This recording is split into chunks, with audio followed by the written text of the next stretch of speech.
My dear student, हम ना aldehyde और कीटोन जिन्हें हम कार्बोनिल कंपाउंड्स कहते हैं, हम इस चैप्टर में इनके 3 किस्म के रिएक्शन पढ़ेंगे। हम nucleophilic addition reactions of aldehyde and ketone पढ़ेंगे, हम उनके रिडक्शन रिएक्शंस पढ़ेंगे और फिर हम ऑक्सीडेशन रिएक्शंस पढ़ेंगे। तो पहले हम आगाज करते हैं nucleophilic addition reactions of carbonyl compounds, I mean aldehyde and ketone. Student, अगर मैं जनरली रिएक्शन लिखूं तो ये मेरे पास सबस्ट्रेट है, substrate, and this substrate is aldehyde और कीटोन। आप जानते हैं अगर इधर मैं हाइड्रोजन लगाऊं और इधर कोई अल्काइल या इराइल ग्रुप लगाऊं तो दिस वन इज अल्डिहाइड। लेकिन अगर मैं इधर और इधर दोनों तरफ कार्बोनिल कार्बन के दोनों तरफ अगर मैं अल्काइल या इराइल ग्रुप लूं तो फिर ये सबस्ट्रेट जो है it will be the ketone. अब आप ये भी जानते हैं कि ये कार्बन हाइड्रोजन के दरमियान ये जो इलेक्ट्रॉनिक चार्ज डेंसिटी है ये अनसिमेट्रिकल है, इक्वली डिस्ट्रीब्यूटेड नहीं है। ऑक्सीजन की इलेक्ट्रोनेगेटिविटी चूंकि कार्बन से ज्यादा है तो ये इलेक्ट्रॉनिक डेंसिटी ये ज्यादातर ऑक्सीजन की तरफ, और जिसकी वजह से ऑक्सीजन बियर्स पार्शियल नेगेटिव जबकि कार्बन जो है इट बियर्स पार्शियल पॉजिटिव। अब ये याद रखना कि ये जो कार्बन है, ये जो कार्बोनिल ग्रुप का ये जो कार्बन है, पॉजिटिव चार्ज रखने की वजह से this carbon is electrophilic carbon. ये बात याद रखनी है। कार्बोनिल ग्रुप में c double bond is called the carbonyl group. इस कार्बोनिल ग्रुप में ये कार्बन जिस पर पार्शियल पॉजिटिव चार्ज है, this carbon is called electrophilic carbon, electrophilic positive charge रखने वाली। ये आपके पास ना रीएजेंट है, रीएजेंट यानी वो सब्सटेंस जो कार्बोनिल कंपाउंड से रिएक्शन कर रहा है। इस रिएजेंट का ये वाला हिस्सा, this one is the nucleophile, और ये प्रोटॉन है। पॉजिटिव चार्ज रखने की वजह से it will be the electrophile. मैं बात बार बार आपको बता चुका हूं कि जहां पे पॉजिटिव चार्ज होगा वो इलेक्ट्रोफाइल और जहां पे नेगेटिव चार्ज होगा वो न्यूक्लियोफाइल। अब ना इसके पास इलेक्ट्रॉन पेयर है, इलेक्ट्रॉन है, it will be the nucleophile and this hydrogen due to having the positive charge, partial positive charge, it will act as electrophile. अब होगा क्या, होगा ये कि ये जो न्यूक्लियोफाइल है ये कार्बोनिल कार्बन इसमें ऐड होगा और ये ऑक्सीजन और ये हाइड्रोजन आपस में बॉन्ड बना लेगा, और यूं जो आपके पास प्रोडक्ट बनेगा वो इस तरह बना।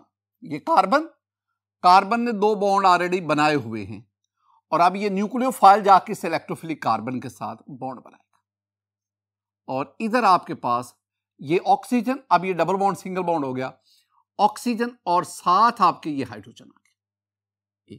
This is the adduct, this one is the addition product, this one is addition product। My dear student, अब तक जो मैंने आपके साथ डिस्कशन की जरा उसको देखो। मैंने आपसे क्या कहा, मैंने कहा कि इस रिएक्शन में ये जो कार्बोनिल कंपाउंड के ये जो एडिशन रिएक्शंस हैं, इन रिएक्शंस में, in these reaction the negative part of the reagent, ये रिएजेंट है, ये इसका पॉजिटिव पार्ट है और ये नेगेटिव पार्ट है। The negative part of the reagent combines with the electrophilic carbon of the carbonyl group. इसका मतलब है ये जो नेगेटिव पार्ट है, जो न्यूक्लियोफाइल है, ये कार्बोनिल ग्रुप इसका जो कार्बन है, this carbon is electrophilic carbon, positive charge रखने की वजह से। तो रिएजेंट का नेगेटिव पार्ट कार्बोनिल ग्रुप के इलेक्ट्रोफिलिक कार्बन उसमें ऐड होता है, whereas the positive part, ये पॉजिटिव पार्ट, रिएजेंट का positive part, it goes to the oxygen. ये किसके पास चला गया, ऑक्सीजन के पास। यानी अभी तक मैंने आपको ये वाली बात समझाई। अब एक नेक्स्ट बढ़ते हैं student. The nucleophilic addition reactions of carbonyl group are catalysed by bases और एसिड्स। इस पॉइंट को जरा समझना, बहुत इंपॉर्टेंट। आज की सारी डिस्कशन और आने वाला चैप्टर वो सारा का सारा इसी बात पे बेस करता है। अब जरा गौर से बात को सुनना है। अगर आप किसी कार्बोनिल कंपाउंड का, अल्डिहाइड और कीटोन का किसी रिएजेंट से रिएक्शन करवाते हैं, आप कोई कैटलिस्ट इस्तेमाल नहीं करते, स्टूडेंट, उस सूरत में यह रिएक्शन बहुत स्लो होगा और you will get a poor yield of product बहुत कम बनेगा। रिएक्शन भी स्लो और प्रोडक्ट भी कम बन रहा है, इसका मतलब है that reaction is not feasible. तो फिर हम क्या करते हैं, हम ना इस एडिशन रिएक्शंस या इसमें एसिड को ऐड करते हैं या बेस को ऐड करते हैं, यानी या ये एडिशन रिएक्शन जो है वो बेस कैटालाइज्ड होगा या एसिड कैटालाइज्ड होगा। वो जो बेस या एसिड कैटलिस्ट है वो ना सिर्फ रेट ऑफ रिएक्शन को बढ़ा देते हैं but they also give the better yield of product. अब अगली बड़ी इंपॉर्टेंट बात, एसिड कब ऐड करें, बेस कब ऐड करें। एसिड कैटलिस्ट क्या करेगा, बेस कैटलिस्ट क्या करेगा। स्टूडेंट, आपने इस इलेक्ट्रोफिलिक एडिशन रिएक्शन के दौरान एसिड या बेस कैटलिस्ट कब इस्तेमाल करते हैं, यह डिपेंड करता है कि आपके पास ये जो रिएजेंट है ना, इसकी नेचर क्या है। रिएजेंट की नेचर की बुनियाद पर आप फैसला करेंगे कि क्या आपने एसिड को बतौर कैटलिस्ट लेना है या बेस को बतौर कैटलिस्ट लेना। एक और भी चीज, आज की डिस्कशन में उसी के गिर्द ही घुमाऊंगा, पूरी बात गौर से सुनना। माय डियर स्टूडेंट, ये जो कार्बन है ना, ये वाली इलेक्ट्रोफिलिक कार्बन, इसमें न्यूक्लियोफाइल ने ऐड होना है, एडिशन होनी है। अब ना प्रॉब्लम क्या है, ये कार्बन ये वेरी स्ट्रॉन्ग इलेक्ट्रोफाइल नहीं है, ये वेरी स्ट्रॉन्ग इलेक्ट्रोफिलिक कार्बन नहीं है। और ये जो न्यूक्लियोफाइल आपने लेने, जितने भी आप रिएजेंट लेंगे उसका जो न्यूक्लियोफिलिक पार्ट है वो भी इतना स्ट्रॉन्ग नहीं है कि वो खुद ब खुद इसमें जाके आसानी से ऐड हो जाए। यानी प्रॉब्लम हमारे पास क्या है, प्रॉब्लम हमारे पास ये है कि इलेक्ट्रोफिलिक कार्बन वो भी स्ट्रॉन्ग इलेक्ट्रोफिलिक नहीं है और जो रिएजेंट का न्यूक्लियोफिलिक पार्ट है वो भी स्ट्रॉन्ग न्यूक्लियोफिलिक नहीं है। हमें क्या करना पड़ेगा, हमें दो में से एक काम करना पड़ेगा, या इस इलेक्ट्रोफिलिक कार्बन का इलेक्ट्रोफिलिक करैक्टर बढ़ाओ या इस न्यूक्लियोफाइल का न्यूक्लियोफिलिक करैक्टर बढ़ाओ। इन दोनों में से कोई एक काम करो, फिर इनकी एडिशन जो है वो फास्ट रिएक्शन की होगी, फैसिलिटेट होगी। अब हम क्या करेंगे, हम ना अब बेस कैटलिस्ट, बेस गौर से, यही तो डिस्कशन है आज की। बेस कैटलिस्ट क्या करेगा, अब base catalyst increases the nucleophilic character of the reagent. Base catalyst इस पे वर्क करेगा, इस पे, और बेस कैटलिस्ट इसके न्यूक्लियोफिलिक करैक्टर को इनहेंस करेगा, इंक्रीज करेगा। यानी ये अगर NU है, बेस इसको NU माइनस में कन्वर्ट कर देगा। इसका न्यूक्लियोफिलिक करैक्टर वीक है, लेकिन बेस क्या करेगा, बेस इसके न्यूक्लियोफिलिक करैक्टर को इनहेंस कर देगा। और जब इसका न्यूक्लियोफिलिक करैक्टर ये स्ट्रॉन्ग न्यूक्लियोफाइल बन जाएगा, अब ये वीक भी हुआ, ये इस पे अटैक कर जाएगा और उसमें ऐड हो जाएगा। ये बेस कैटलिस्ट का काम। एसिड कैटलिस्ट क्या करता है स्टूडेंट, देखें, N acid catalyst that increases the electrophilic character of the carbonyl carbon atom। यानी बेस ने रिएजेंट के न्यूक्लियोफिलिक पार्ट पे वर्क किया, इसके न्यूक्लियोफिलिक करैक्टर को बढ़ाया, लेकिन एसिड कैटलिस्ट क्या करता है, वो इसको नहीं छेड़ता, वो इस पे वर्किंग करता है और इसके इलेक्ट्रोफिलिक करैक्टर को इंक्रीज करता है। जब इसका इलेक्ट्रोफिलिक करैक्टर इंक्रीज हो जाएगा, चाहे ये न्यूक्लियोफाइल वीक भी हो, ये आसानी से इसमें ऐड हो जाएगा। ये जो दो बातें ना, ये आपने स्टूडेंट याद करनी। मैं दोबारा कह रहा हूं, क्या लिखा हुआ है, लिखा हुआ है a base catalyst increase the nucleophilic character of the reagent. Base nucleophilic character of the reagent उसको इंक्रीज करता है, और acid catalyst it increases the electrophilic character of the carbonyl carbon atom. ये दो बातें आपने ज़हन में बिठानी। माय डियर स्टूडेंट, हम ना कार्बोनिल कंपाउंड के जो न्यूक्लियोफिलिक एडिशन रिएक्शंस हैं, हम इसको दो कैटेगरीज में डिवाइड करेंगे, एक बेस कैटालाइज्ड एडिशन रिएक्शंस और दूसरे एसिड कैटालाइज्ड एडिशन रिएक्शन। आइए उनको वन बाय वन डिस्कस करते हैं। माय डियर स्टूडेंट, मेरे पास जो बेस कैटालाइज्ड एडिशन रिएक्शंस ये जो हैं, इनको जरा एक दफा देखते हैं।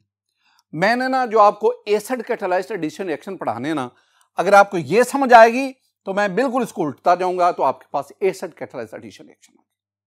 एक और भी याद रखना, एग्जामिनेशन पॉइंट ऑफ व्यू से this one is very important.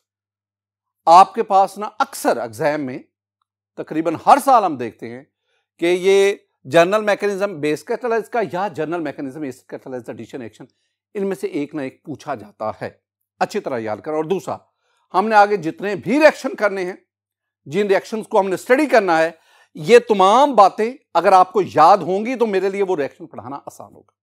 अब जरा गौर से देखना, हमारा ना इस सारी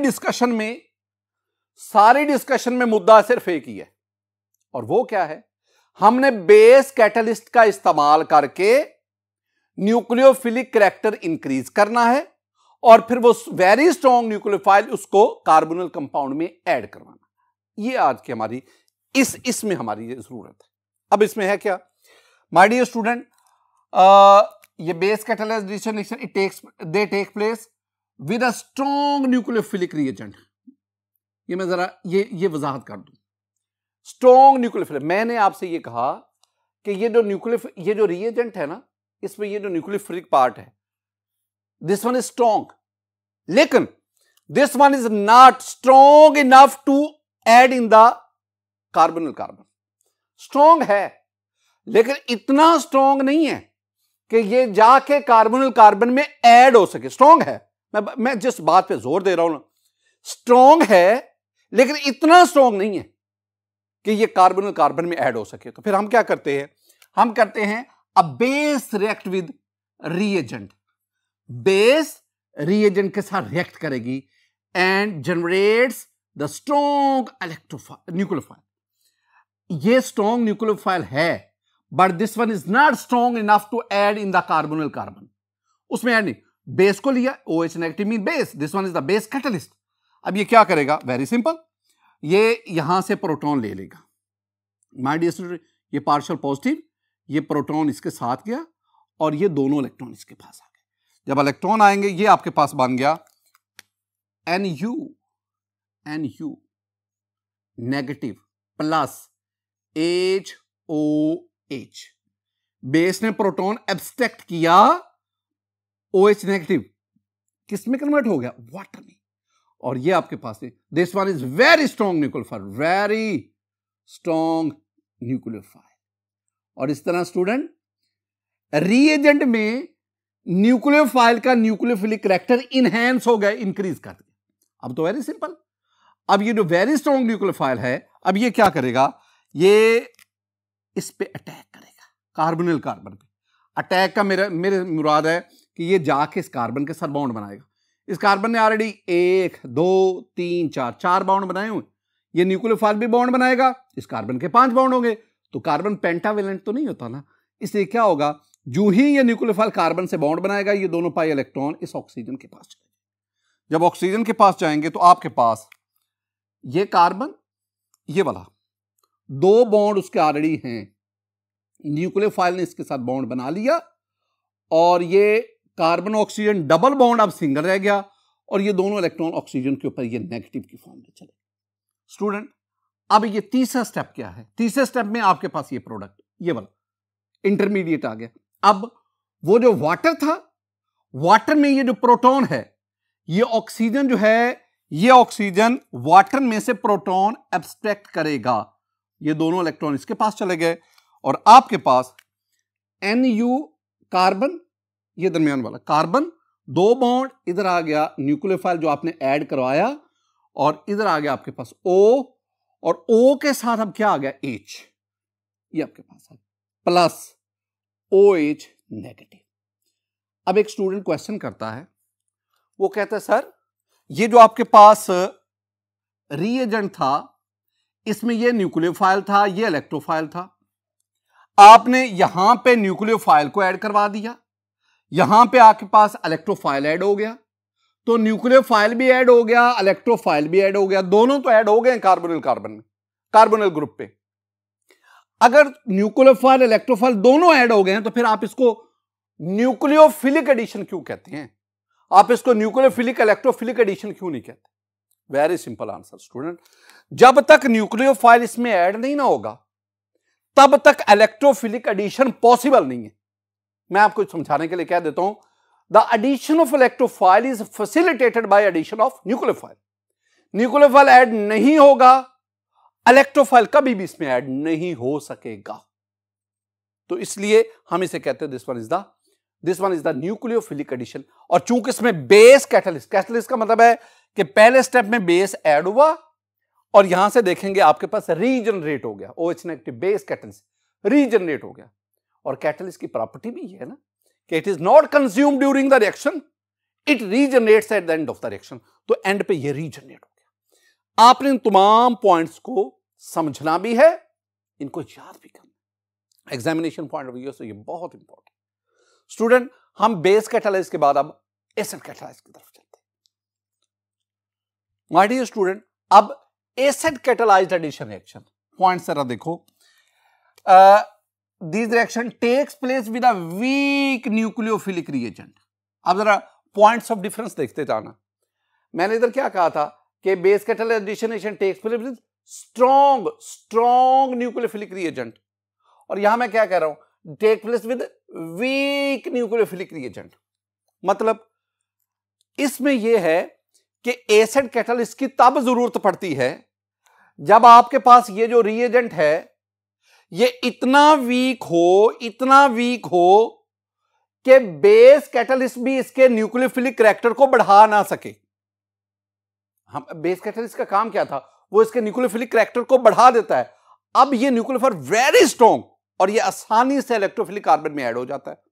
लेकिन अगर ये रिएजेंट वीक हो तो बेस इसका न्यूक्लियोफिलिक कैरेक्टर बढ़ाए, लेकिन इसके बावजूद ये मजीद इलेक्ट्रोफिलिक कार्बन में ऐड ना हो सके, तो फिर हम क्या करें, हम फिर स्टूडेंट इस पे वर्किंग ही नहीं करते।